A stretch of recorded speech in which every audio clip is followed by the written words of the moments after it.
So lastly, how do we apply boundaries and communicate those boundaries? So I'm going to define 3 words for you that help us think about how to communicate boundaries effectively. So we talk about these 3 words in the Be Curious, Not Furious communication course. I want you to think about where your communication style is. And I want you to think about it on a continuum from passive all the way up to assertive and then to aggressive communicator, off the charts. Okay, aggressive. So we're going to define the passive communicator first. And I want to give credit to Amber Hollingsworth, who is an addiction specialist, excellent in her field. And if you are dealing with anyone with addictions, I highly recommend her work. So she talks about the difference between these different types of communicators. Now, number 1 is the passive communicator. They are frustrated, angry, and resentful because they do not get what they need in relationship. And because they do not ask for what they need with clear, concise language. And so the people around them cross over the passive communicator's boundaries because they don't know. So someone is often running over their boundary lines. That's the passive communicator. Let's look at the aggressive communicator. So they do get what they need. They have no trouble telling you what it is that they need and what it is that they want, but they get their needs met by forcing themselves on other people, either physically, emotionally, and frequently they are crossing over into other people's boundaries. If you are an aggressive communicator, the problem with aggressive communicators is that because they force their way on other people, the people around them don't like to see them coming. They don't like having their boundary lines crossed over. So other people get angry, frustrated, and resentful towards the aggressive communicator. And other people are going to act out against the aggressive communicator eventually, against other people. Isn't that interesting? You come at other people because you're not getting what you want or what you need. On the other hand, let's look at the passive aggressive communicator. That's another story altogether.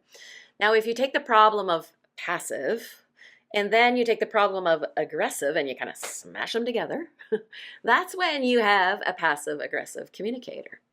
You do not get your needs met because you're not addressing the situation clearly and concisely.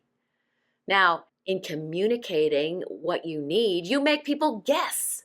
You make people mind read and guess and read between the lines about what it is that you need. And so you are disappointed. And then you act out toxically, and that's problematic, in response to not getting your needs met. So it's like making those snide remarks or being critical or being contemptuous or even manipulating behind the scenes because you're not happy, because you're not getting your needs met. Other people are responding to your offensive behavior and you are running around with resentment toward other people. So it's kind of this mutual resentment growing. So neither the passive nor the aggressive nor the passive aggressive communicator are healthy styles of communication.